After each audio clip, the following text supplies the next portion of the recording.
Hello everybody and welcome to the Thursday edition of Video Clips, and I'm going to start by talking about school lunches, another favorite discussion point that we need to keep talking about. Well, in spite of what seems like an awful lot of effort, the lunches kids are eating at school aren't really improving much, and this includes the lunches that kids bring from home. According to a new study, the packed lunches are actually worse than the cafeteria lunches, and that actually takes some effort when you take a look at what they're serving in cafeterias today. Now, in 2010, Congress passed the Healthy Hunger-Free Kids Act, which included requirements for improving government-subsidized school lunches. And this was all well-intentioned, but here's what they were looking for. Calorie counts were changed, increases in the number of servings of fruit, vegetables, and whole grains were increased and mandated.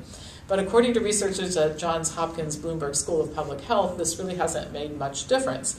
Kids buying school lunches only choose a fruit or vegetable half the time, and only 24% of the kids who choose a vegetable eat even one bite of it. So just putting it out there hasn't really made a difference, not surprising. The researchers reported some other interesting observations. Kids were more likely to eat healthier foods when the cafeteria was quieter, when lunch periods were longer, when the foods were cut up in smaller pieces, like cutting up an apple, the kids would eat more of it than if the whole apple was placed on the plate, and when the teachers ate with the children in the cafeteria. These circumstances are pretty simple to change, but change doesn't come easily in government-run institutions like schools, so I don't think we ought to hold our breath thinking that the environment in the cafeteria, which would literally be the easiest thing you could do, is going to change anytime soon. Now, packing lunches can be a healthier option, and we advise parents to do it here all the time, but research shows that most parents don't know how to pack a health-promoting meal. Not surprising. I mean, look at the dietary habits of Americans, and I'm sure that you can see that this would be the case. Researchers looked at the lunches of 337 kids in grades K through 8, and they found that the packed lunches contained almost twice the sodium as government lunches, 40% less fruit, 88% fewer vegetables. 90% of those lunches included desserts, chips, or sweetened beverages, which are not permitted in school lunches. Furthermore, the kids almost always ate 100% of the junk food that was in the packed lunches from home. Now, both data on lunches provided at school and those brought from home point to a serious and immediate need for education about diet and health. Parents are packing lunches that they know that their kids will eat, and it is most certainly representative of what the whole family is eating at home. Therein lies the problem. So it's not surprising that when the kids go through the lunch line, they're not choosing the fruits, the vegetables, and the whole grains and eating those foods. That's not what's going on at home.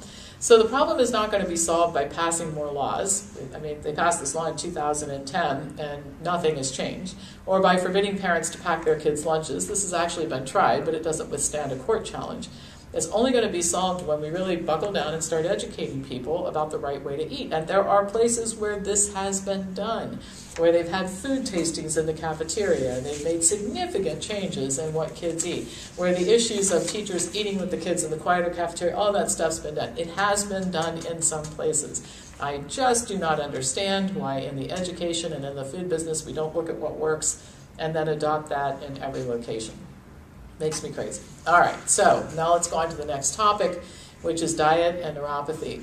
And it's something everybody's talking about a lot right now because Lyrica is a drug that is approved to treat diabetic neuropathy, and I'll come back to that later, but there are ads for Lyrica and diabetic neuropathy every 15 minutes on TV. I mean, I don't watch a lot of television, and I see 10 of them, an evening if I've got the TV on. All right, so let's start at the beginning. Diabetic neuropathy is a type of nerve damage that is a common complication of diabetes. It occurs in half of all type 2 diabetics. High and uncontrolled blood sugar levels injure nerve fibers, and most often the nerve fibers in the legs and feet, sometimes in the urinary tract, digestive tract, blood vessels, and heart. So it can actually be a really, really serious condition. Some of the symptoms include numbness, tingling, burning sensation in the feet and legs, sharp pain, extreme sensitivity to even light touch. I mean, the bed sheet can just be excruciating, if you can imagine that. Muscle weakness, difficulty walking, and then serious issues such as ulcers and non-healing infections of the foot and lower extremities. These infections can spread to the bone and cause gangrene or tissue death, and when those infections can't be treated and the damage is severe, it can be necessary to amputate lower limbs. So over half of the lower limb amputations in the United States are actually due to diabetes. Now back to Lyrica, which I mentioned earlier. By the way, you can tell what's going on in the country by just watching TV and seeing which drugs are advertised. It tells you what the population's suffering from. So it was originally developed for fibromyalgia, but now it's being used to treat neuropathy. Lyrica and other drugs will relieve the pain and discomfort, but they don't do anything about the underlying condition. And the side effects, oh my gosh, so here are the side effects of Lyrica. I took it right from the company's website. Bloating and swelling of the arms, hands, lower legs, and feet. Burning, tingling, numbness, and pain in the hands, arms, feet, or legs. My gosh, that's the condition for which the drug is used, all right? Symptoms of neuropathy. Confusion, delusions, dementia, constipation, double vision, difficulty speaking, fever, headache, increased appetite, lack of coordination, lower back pain, painful or difficult urination, rapid weight gain, sleepiness or drowsiness, loss of muscle control, anxiety, chest pain, coma, depression, and loss of bladder control, and seizures, all right? I've gotten to the place where I can list these so quickly I could be on the TV commercials. You know how they give you the 9,000 side effects that they're required to by law. All right, so you would think with all of that, people would be willing to consider a better alternative. The better alternative is diet. And a new study shows that diet can both relieve the symptoms of neuropathy and address the underlying diabetic condition. The study was conducted by researchers with the Physicians Committee for Responsible Medicine. Full disclosure, I'm affiliated with that group. It involved 15 patients with type 2 diabetes who also had neuropathy, who were randomized to either eat a vegan diet with B12 supplementation or the control group just took the B12 supplement. Those placed on the diet attended 20 weekly nutrition classes where they learned how to eat the diet. 5 out of the 7 who were placed on the diet were completely compliant, but all 7 had significantly greater improvement in McGill Pain Questionnaire scores than the people in the control group who were just taking the B12 supplement. The vegan dieters, not surprisingly, also experienced greater reductions in body mass index than those who took the supplement.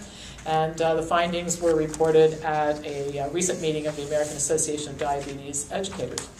This isn't the first study that has shown this result. An observational study that included 21 diabetic patients showed that 81% of those who ate a low-fat diet for a month had complete pain relief, lost an average of 11 pounds. Most of those patients were able to reduce or eliminate diabetes and blood pressure medications. So, diet is a much better alternative. I mean, I can reread the list of side effects for Lyrica, but I think you probably remember, maybe not what they were, but my gosh, was it a long list, and some of that stuff sounded pretty serious, like coma and seizures. Yeah, not so good, right? So diet is a much better option. It not only addresses the neuropathy, but it addresses the underlying cause of diabetes. Neil Barnard and his group at Physicians Committee for Responsible Medicine have done several studies in which they've shown significant changes within a very short period of time, 3-4 weeks, in patients who consume a low-fat, plant-based diet, and in terms of the condition or the progression of their diabetes stopping, getting off medications, etc. So we know this works. Much, much better option than drugs. All right, that's all for today. As usual, pass this on to anybody who you think might enjoy watching it, and I'll be back to you next week with more news.